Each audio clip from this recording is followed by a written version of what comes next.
¿Sí? Pues venga, ponte el micrófono. O cógelo en la mano y luego Sí, vas porque pasando. si no... Además que, bueno, Bueno, sí. ya irá haciendo. ¿Estáis cansados de perder los pocos pelos que te quedan en la cabeza intentando mantener tu infraestructura cloud a mano? ¿Quién está cansado de que pase esto? Levantad la mano, hombre, no seáis tímidos, joder. ¿En vuestra empresa todo el mundo crea recursos en clouds públicos como le sale de los cojones?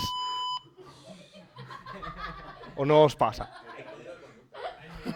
Por eso lo hemos censurado. Estamos censurando, hombre. Bueno, espero que dejemos de perder la vida en estas discusiones. Atenda a nuestra charla. Bueno, Lo primero de todo, preséntate.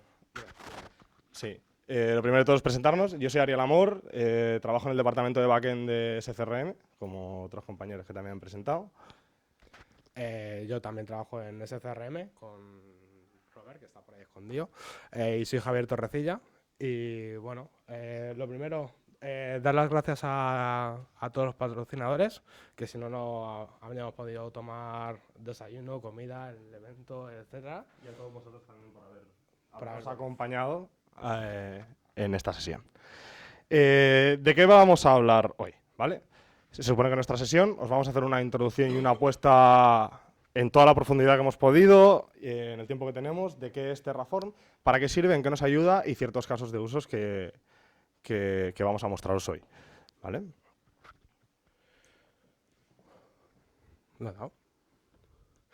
Vale, bueno, lo primero que vamos a decir es que Terraform es una herramienta CLI, ¿vale? Que nos permite la generación, mantenimiento y versionado de nuestra infraestructura, ¿vale? Todo ello para distintos proveedores cloud, ¿vale? Terraform es una herramienta cloud agnostic, o yo quiero decir cloud agnostic, para que nadie se crea que con el mismo código que con el que hacemos Terraform es aplicable a todos los clouds o a todos los proveedores de infraestructura que nosotros queramos, ¿vale? Sí que es cierto que la base y Terraform está preparado para trabajar con N-Clouds, incluso se pueden implementar soluciones customizadas, pero no es una solución multicloud que te permite con el mismo código aplicar a N-Clouds, ¿vale? Vale. Como decía un poco antes, ¿vale? Esto es para tener nuestra infraestructura como código, ¿vale? Es decir, nos va a permitir tener ficheros de configuración de lo que queramos desplegar en nuestro proveedor cloud, ¿vale? Versionándolo y teniéndolo en un control de código fuente. ¿Cómo haremos esto? A través de su propio lenguaje de configuración, que es HashiCorp Configuration Language, ¿vale?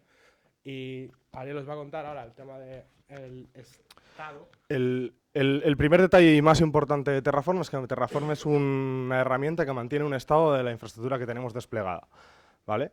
Terraform no es simplemente una manera de crear esos recursos y ya está, sino que es capaz de mantener una foto, un snapshot de lo que existe en la vida real, de lo que él gestiona y trabajar sobre eso, ¿vale? Esto Terraform lo hace para saber cuándo tiene que crear, cuándo tiene que modificar ciertos parámetros, cuándo tiene que recrear recursos o cuándo tiene que destruirlos, ¿vale? Esto es una cosa que me gusta, que quiero dejar clara antes de empezar ninguna demo porque es fundamental para entender cómo trabaja Terraform, ¿vale?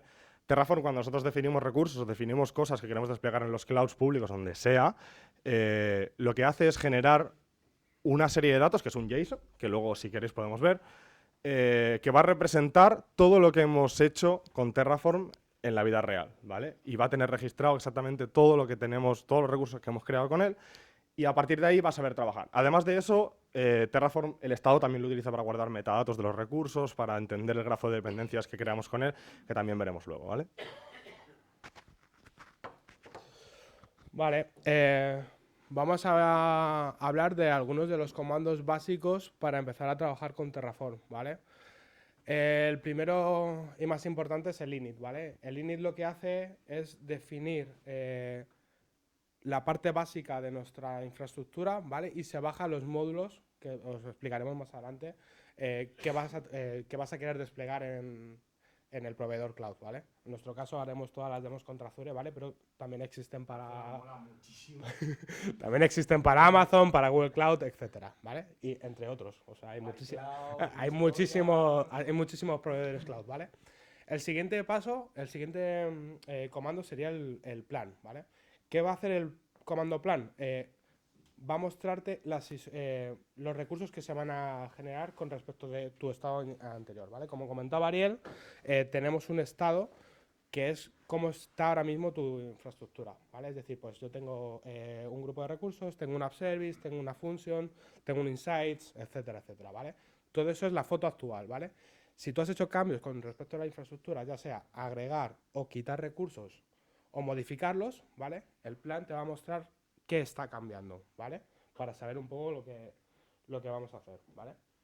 El siguiente será el comando apply, ¿vale? El comando apply lo que te va a permitir es llevar a cabo esos cambios, ¿vale? Persistirlos hacia tu infraestructura cloud, ¿vale? Luego tenemos el destroy, ¿vale? Nosotros también podemos decir que queremos destruir toda la infraestructura que hemos generado, ¿vale? Y el último comando se lo dejo a Ariel, que es suyo. Bueno, sí. Graph es un comando que queremos mostrar porque simplemente me parece muy interesante para ver y para entender cómo Terraform, o sea, cuál es el grafo de dependencias interno de Terraform. Graph es un comando que va a mostrar en un formato estándar, que no recuerdo ahora mismo el nombre, cuáles son las dependencias entre los recursos que vamos a definir en nuestros ficheros de configuración de Terraform, ¿vale? Es decir, normalmente cuando nosotros, por ejemplo, desplegamos una Azure Function, no podemos desplegar la function sin tener un service plan o sin tener una cuenta de storage, ¿vale? Entonces, esas dependencias, primero tenemos que crear la cuenta de storage o el service plan antes de crear la Azure Function, ¿vale? Esas dependencias Terraform las entiende, las tiene registradas y trabaja con ellas. Es decir, se asegura de que estos recursos que son dependientes de otros se creen después de los que son necesarios para que esto exista, ¿vale? Entonces, luego vamos a ver cómo ejecutar este comando para sacar las dependencias y cómo pintarlo en un dibujito en un SVG para que lo veáis más claro, que es maravilloso y fantástico, ¿vale? Entonces, vamos a... Bueno, como hablo un rato yo, me la voy a guardar aquí. Vamos a empezar a profundizar en el HCL, o sea, en el HashiCorp Configuration Language, a partir de aquí HCL, ¿vale? O lenguaje de Terraform, como vosotros queráis. La unidad básica y fundamental del lenguaje de Terraform, o sea, es el recurso, ¿vale? Los recursos se declaran de la siguiente manera, con la palabra resource, después el nombre del recurso, que suele tener el formato de el proveedor en el que está basado el recurso y el tipo de recurso, y después un alias que le damos al recurso. Luego vamos a ver, cuando hagamos las demos, cómo utilizamos esta cosa. Después, dentro del recurso, declaras un bloque con llaves y esto lo que te permite es establecer variables de entrada hacia ese recurso, que van a determinar la configuración que va a tener el mismo. Ejemplo, esto es un resource group de Azure y el resource group de Azure tiene dos paradas de entrada, el nombre y la localización, ¿vale? Tiene alguna cosita más, no tiene mucho, pero este es uno de los más simples. Después tenemos cosas más locas, como esto, por ejemplo, es la definición de un recurso de un servidor de MySQL en Azure, y tiene pues 1000 historias y además tiene recursos que dependen de esto, donde se pueden declarar de bases de datos, políticas de seguridad de IPs, etcétera, ¿vale? Se pueden complicar un cacho, ¿vale? Porque Terraform nos da muchísimas opciones.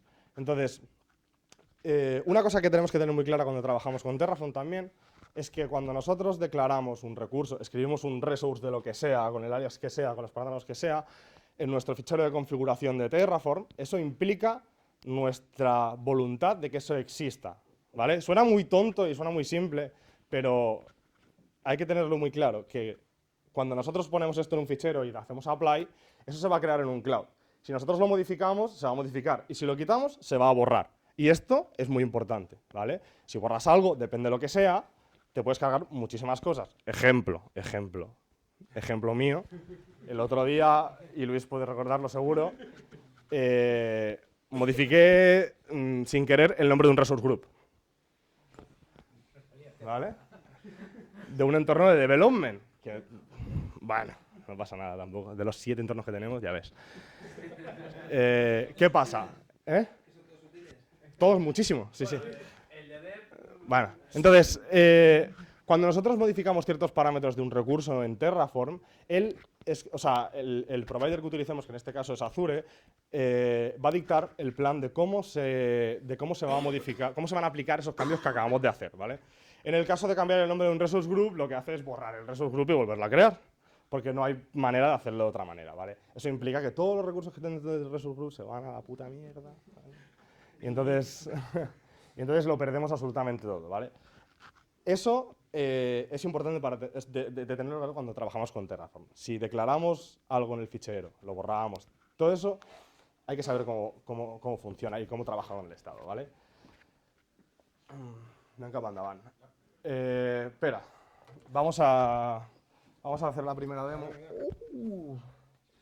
Perdón. ¿Cómo era eso?